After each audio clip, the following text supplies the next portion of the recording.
नमस्कार पशुपालक मित्रांनो, स्वागत आहे आपल्या फेट गुरु या युट्यूब चॅनलवरती। पशुपालक मित्रांनो, आजच्या व्हिडिओमध्ये आपण पावडर रिप्रोमिन या पावडर बाबत माहिती घेणार आहोत। पशुपालक मित्रांनो, पावडर रिप्रोमिन या पावडरचा वापर आपण आपल्या गाई म्हैसमध्ये ज्या ठिकाणी आपल्याला आपले पशूंना माझावरती येण्यासाठी समस्या निर्माण होत असतील त्या ठिकाणी करू शकतो।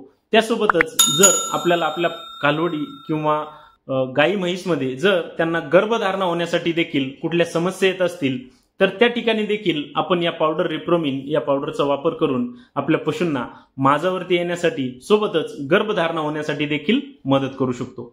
पशुपालक मित्रांनो, पावडर रिप्रोमिनच्या जर डोस बद्दल सांगायचे झाले तर याचा वापर आपण आपल्या गायीमध्ये म्हैसमध्ये किंवा पहिल्या वेताच्या कालवडींमध्ये 25 ग्रॅम दररोज याप्रमाणे देऊ शकतो।